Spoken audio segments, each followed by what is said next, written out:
You don't know what you have until it's gone, and we would really be hurting ourselves.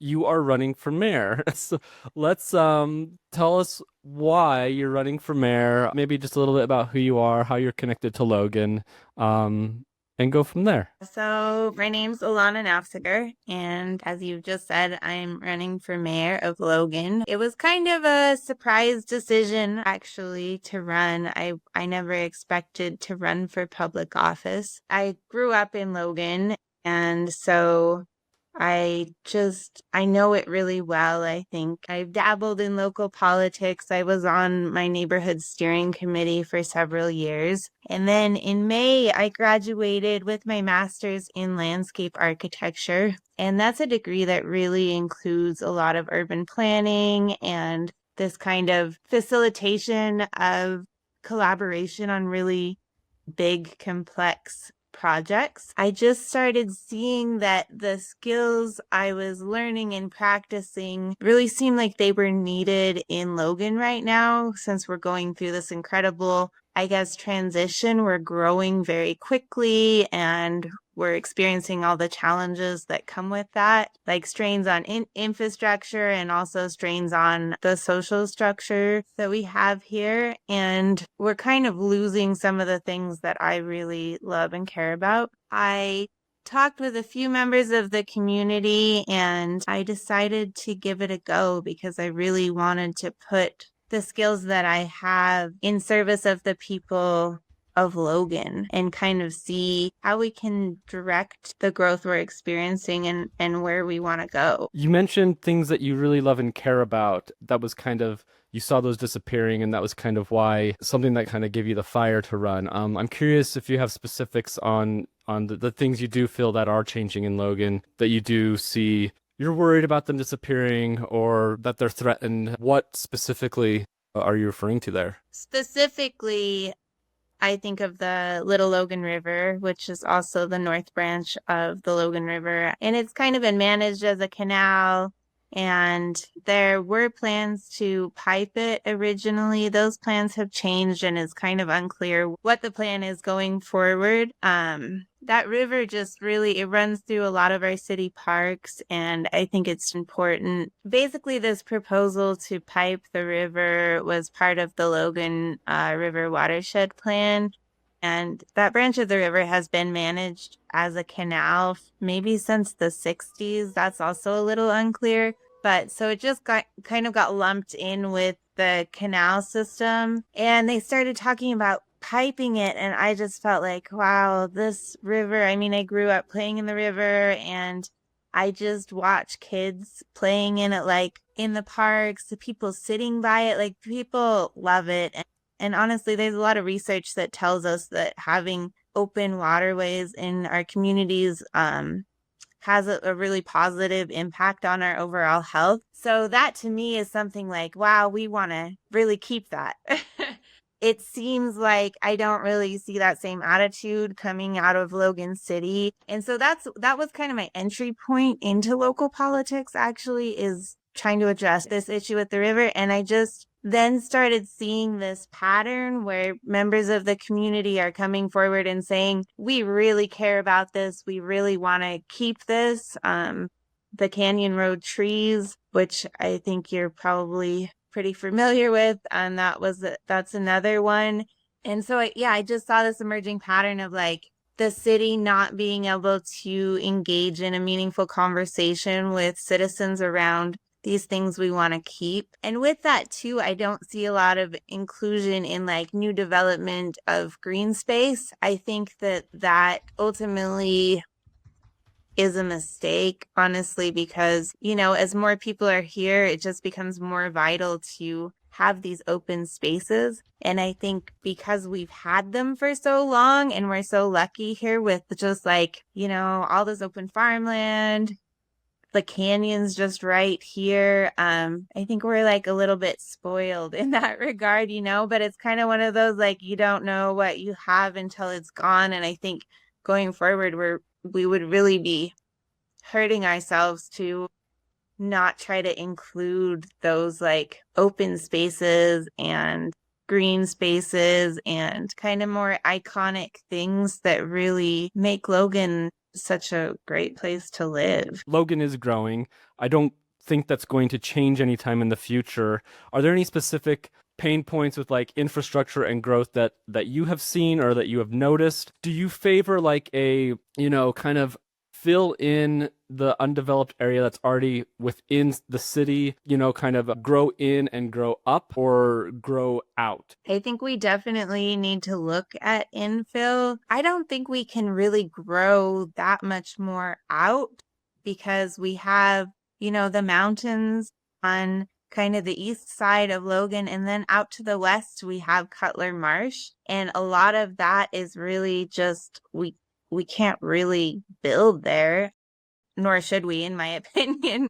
But so I think we are going to have to become more dense and kind of grow upwards. But also, I'm really interested as a landscape architect in how that looks, I guess, because I think people have this perception of density that can very well be true. I mean, you can see these like high-rise apartments or mid-rise apartments that are going up around town. It's kind of clashing with the existing fabric of the community because they're taller than everything else and all of that. And that's one way that density can happen, or that growing upwards instead of outwards can happen. But the truth is, there's so many ways to do that, and you can densify at a more human scale if you build smaller houses. There's a lot of these kind of it's called like missing middle housing typologies that are between the tall apartments and the detached single family homes. And those were getting built a lot back in the 20s and 30s all over the nation. And at some point they kind of stopped being built. Exploring how we can introduce those into Logan would be vital because, I mean, they're more affordable too. And I know housing affordability continues just to be like, yeah, excruciating, honestly. I think we really need to start getting creative about how we're building. And I think that definitely is going to look like building more densely, filling in places, and just taking a nice long look at where that makes sense to build and where it does not make sense. What you just said, it kind of got me thinking about a question, especially related to what you might know as someone with architect expertise. Building downward, we have so many freaking parking lots in this city. What if we were able to put those underground and build on top of them? Is that a viable option? Is it exorbitantly expensive? Yeah, so I think it's probably not a viable option here just because the water table is so high in many parts that, since we are kind of like, especially in the west, I guess, and I think that could include kind of the more downtown area too. I just think you might run into problems there. So I'm not sure about that, but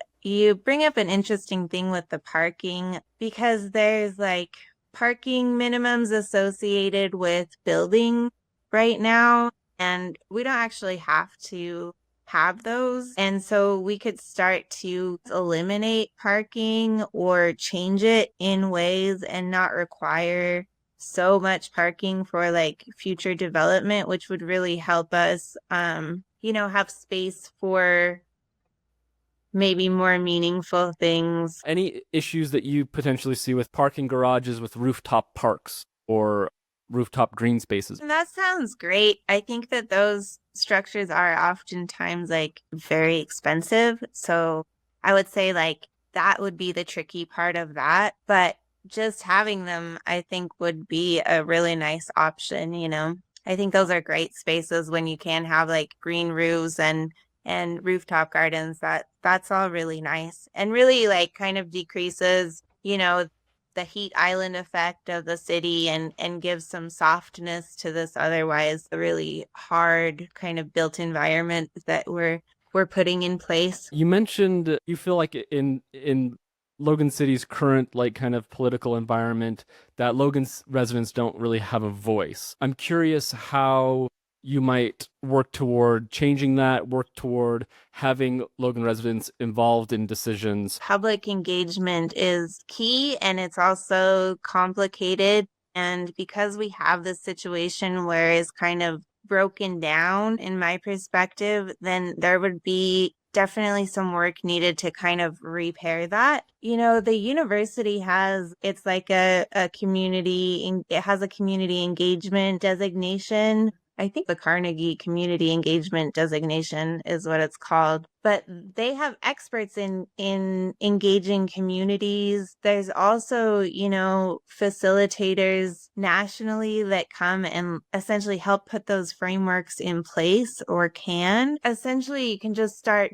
building frameworks so that people are able to approach the city and really the city's doing the heavy lifting to facilitate that. I'm not like completely sure what that looks like, but I think that getting training for more city officials could really be helpful to facilitate meaningful public engagement. There's an organization called Strong Towns, and they talk a lot about engaging the public and how you can do that well. So I think that there's a lot of examples out there. And again, we would just kind of need to see like what makes sense here for us and maybe try a few things out and see how people, responded. And I think the key is just really being able to listen to people and to hear what they're saying and just be able to negotiate that kind of conflict, I guess, that arises when there are many needs from many people. I'm curious if you think there are ways that residents as well can more effectively leverage their time when they do interact with the city. Do you find, in your experience, is emailing the mayor and like the city council the way to go? Is going to the public meetings and voicing your opinions the way to go? Do you need to do both? What is the best way for Logan residents to get engaged? Having done those things, I think, it's definitely like there's a response there. Like if you email the mayor, she is emailing you back. Mayor Daines is emailing you back, and there is that public comment period. But it just seems like there's something, it's hard to tell if any of that is effective, I guess, because it seems like the things that are happening, it's like they are already kind of too far down the line to have the public input at that point. So I don't really know like how to effectively engage when things seem like, well, the decisions have been made and now we'll listen to what you're saying, but also like we can't take that input seriously because we've already decided what's going to happen. Yeah. So it's tricky. Yeah, I think that's a frustration that's shared by a lot of people. So I totally get what you're saying. So you mentioned green spaces. Let's also kind of within that discuss the like the trail system, Logan's natural surroundings. Do you have any plans or ideas for those? I know right now Logan City is planning to build, they're working on like a project on I think 600 South to connect the Logan trail system across Main Street. They're building an underpass for walking traffic, which is freaking awesome. I would love to see that even maybe implemented more places just to bypass Main Street. But I imagine that's also quite expensive. I'm curious if you have any plans for the trail system. I think that the current administration has done a really good job of expanding the trail network. And that has been really great to see and to utilize. They do quite a bit of walking and biking both around the city. And I'm just super appreciative that those things are happening. I do think that there's still quite a few like disconnects, I guess. And that to me includes like our parks. Like our parks feel really disconnected from each other. And like sometimes, you're not really able to get there on a sidewalk or safely, it feels like.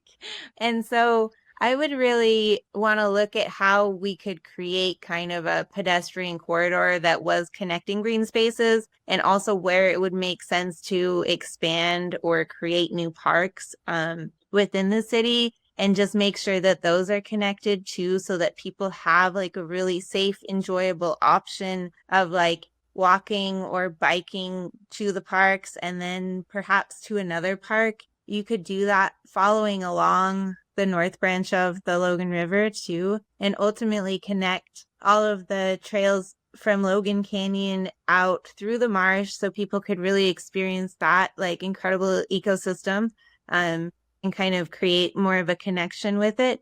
And then to the Bonneville Shoreline Trail. So ultimately, we could be connected like from Logan Canyon, then west across the valley, and then to the rest of the state if you so choose. So you could have this really like, yeah, just safe, really nice option for walking and biking. Speaking of making parks more accessible, making these trails more accessible with infrastructure, any thoughts on mixed zoning where you have little shops or grocery stores, cafes in neighborhoods, kind of like the island market is in the island area, if that makes sense in other places and if that would help Logan become more walkable, accessible in general? I think it would, but I definitely think that that's like a conversation that would be needed to have with like the greater community where those spots would be, and where it would make sense. Do you know where the Old Stone Barn is? That's kind of by the Whittier Center. That's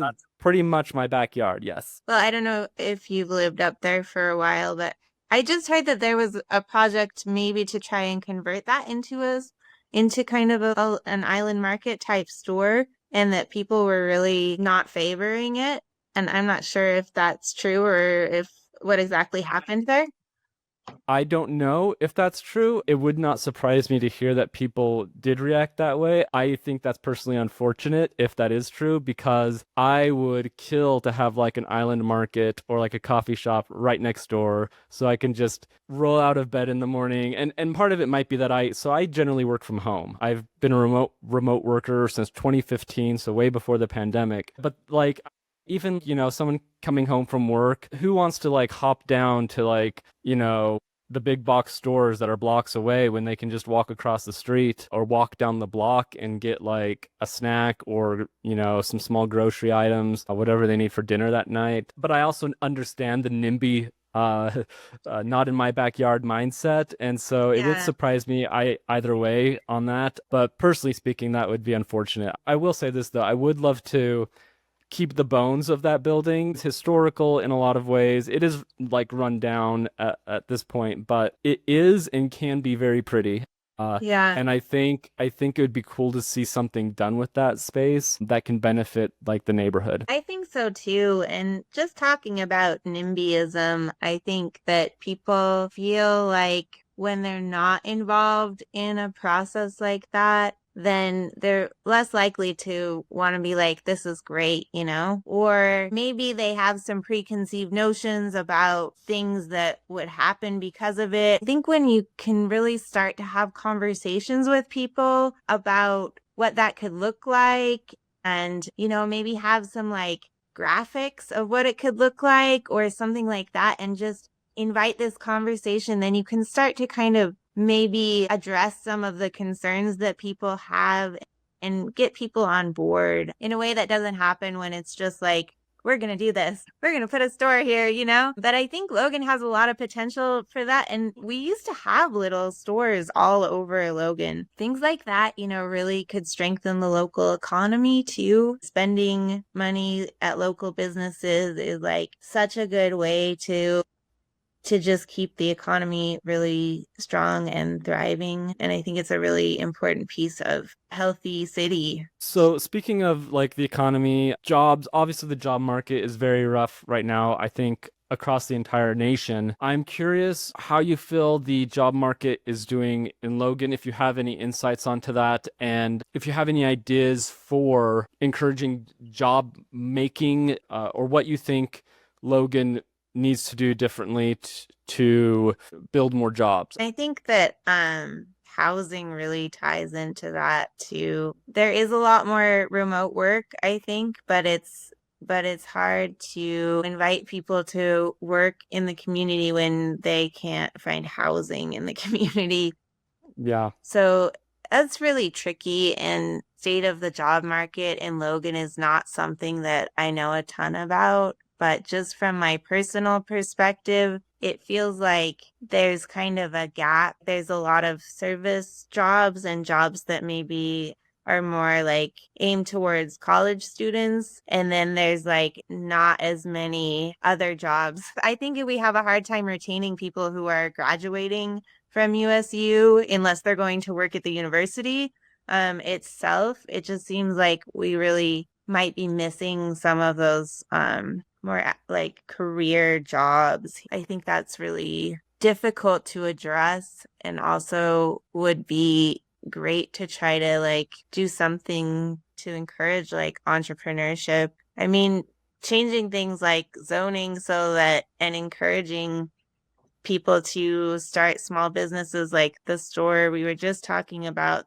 that is a real job creator. So it's kind of gets tied together, you know? If you start fostering really strong quality of life for people, make them really want to live in a place and be supported to live there too, then I think people can start to like explore the opportunities they want with creating businesses and doing things that they'd like to do. And I think that like the farmers market too, having worked there for a number of years, I watched so many businesses get a start, like food-based businesses get a start there. So I think that that could be used as encouragement for entrepreneurship and businesses. That's fair. I also wanted to kind of quickly ask about government transparency because that has become a much bigger issue over the years, both locally and up to statewide, nationally.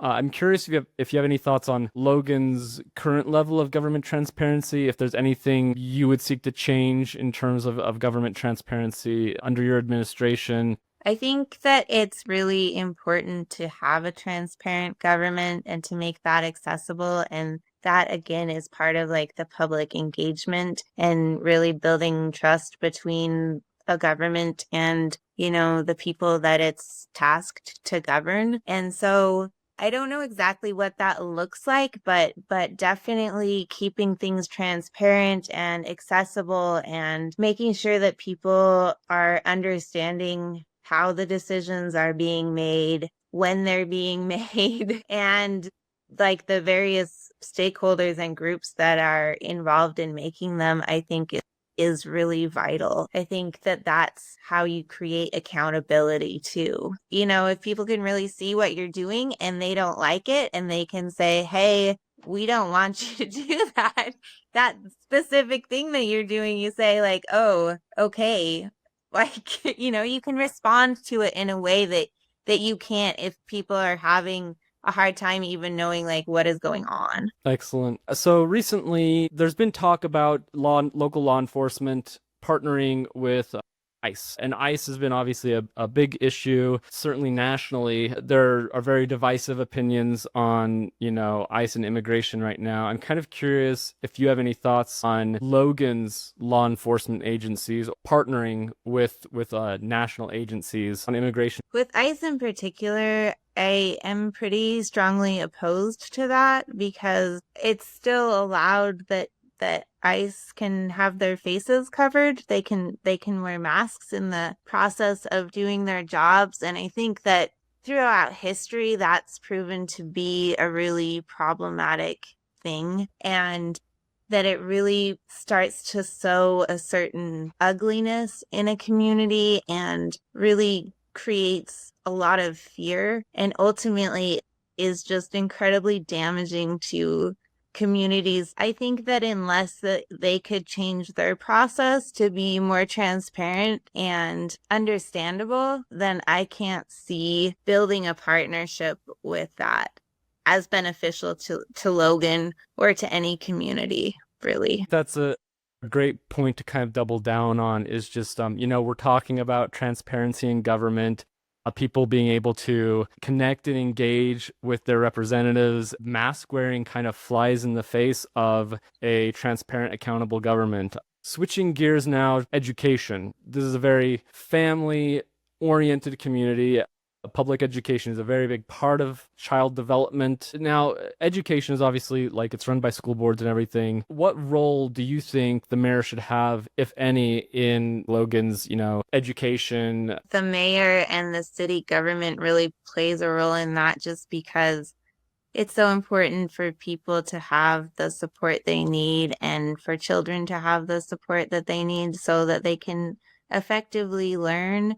I feel like I heard that attendance is becoming really problematic, and I'm not like totally sure how as mayor I could influence these things, but I think like just having a really supportive government can help, like seeking grants for things or creating programs that are partnered with the city that are really supporting students, helping kids, making sure that they have what they need so that they're able to learn and that their families have what they need so that everybody's feeling really supported and taken care of. Would you say that when families are not worried about like existential issues, like housing, where they're going to get their next meal, things of that nature, would you say that that encourages an environment where there is stability that would potentially like increase student attendance or lead to better outcomes for children and families? I can't like point to specific research that says that, but I think that that is definitely true that when people,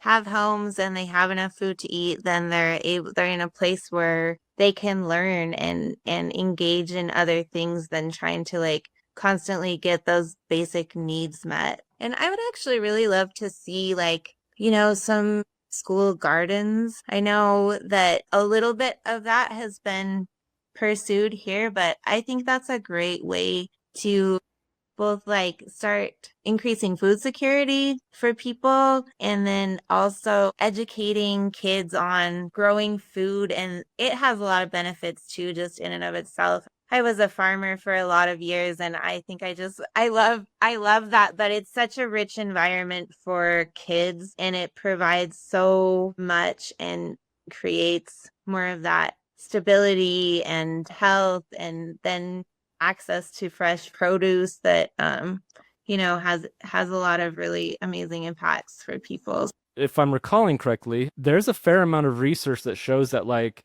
kids these days don't get outside as much and they don't play in the dirt like they used to. They don't get as messy in some ways. Uh, and there's a fair amount of research that shows that, like, actually, like, getting outside, playing in the dirt is good. It's good for children, especially in regard to, I believe, their immune system, but just also in regard to like mental health, physical health is just good to get outside. So my personal take is that, school gardens, community gardens, ways we can get children interacting with the natural world, with the dirt and the plants and the sun. I think that's actually probably a very good thing. I think school gardens are a great idea personally. Yeah. Yeah, I think that all of that is definitely true and it would just be really cool to see it take off here in Logan, I think, and give that to the kids. Logan has such an agricultural like heritage too. I mean, we're not that many generations away from everybody having a really large garden that they're like canning from and eating from. And so I think we're really starting to like miss that as a society and have this disconnection from our food and it is having a negative impact on our health. So getting that back into the community and back into spaces where kids are would be really cool. Awesome. Anything else you'd like to touch on that we haven't had a chance to talk about yet? I did want to touch on water a little bit, just Yeah. because I think that that's something that is a growing concern and importance in the valley. And I don't really know why we haven't done it, but Logan hasn't like joined with any of these state groups that are like Slow the Flow or like Utah Saves Water in offering rebates to residents who want to convert their lawns or get like a water efficient toilet or They have like sprinklers, like if you put your sprinklers on a smart sprinkler technology, then there's rebates for all of those. And North Logan has it, and the Cache Water District has a bunch of like information on those programs. But I guess I just would love to see Logan doing some more responsible things around its water use. And I think that it's just important as we move forward and as we grow to just become more and more responsible with our water. We're stewards here of the Bear River, and that's the largest tributary of the Great Salt Lake. And I think, as we all know, the Great Salt Lake is really kind of in a dire situation. And if that ecosystem collapses, I mean, we're gonna really, really suffer. And so, It's like a new Dust Bowl, I think, at that point. yeah. Yeah, I mean, it's just the consequences of that would be really catastrophic for us and the rest of the state. So I guess just really knowing that like we have an impact here, our actions here are really impacting what is happening downstream from us. And I think that we could do a lot more to use our water wisely. Now that you've brought up water, I'm actually reminded of another topic that I think is probably pretty important too. Logan kind of, if I remember right, doubled down on fossil fuels instead of, I think they had an option to seek like nuclear power. I'm kind of curious to your thoughts on energy and power. Do you have concerns about nuclear power, fossil fuels, or ways that you think your administration might look at increasing maybe at least the adoption of renewable energy in Logan? Just continuing to invest in fossil fuels is pretty clearly not going to get us to a place we want to go. I was really disappointed in that decision, and not just the decision itself, but also the process that it unfolded, I guess. I think there was a lot of lack of transparency there, and also it was a really big decision that was made very quickly, it seemed. And so I would love to see Logan exploring more how we could invest in solar. That technology has and continues to advance, and that there's really great options there. I mean, I think every energy source has its issues, I guess, but definitely like just starting to move in the direction of renewable energies is really important for all of our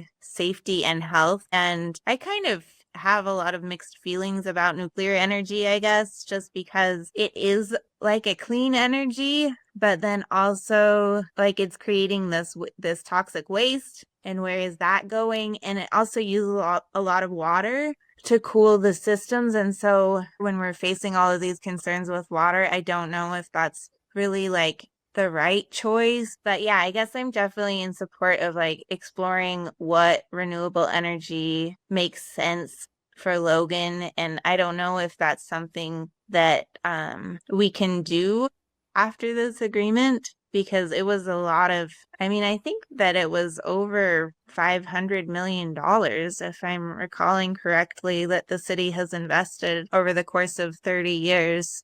I don't know like what the budget is for that, but it's disappointing, I think, and doesn't really align with keeping people healthy. Well, I want to thank you so much for taking the time to speak to me. Thank you so much for giving me this opportunity to talk with you. I really appreciate it. I'm very excited to see your name on the ballot, and I, for one, will definitely be voting for you. So Thank I you, really hope you win. Casey. Absolutely. That's awesome. Love to hear it.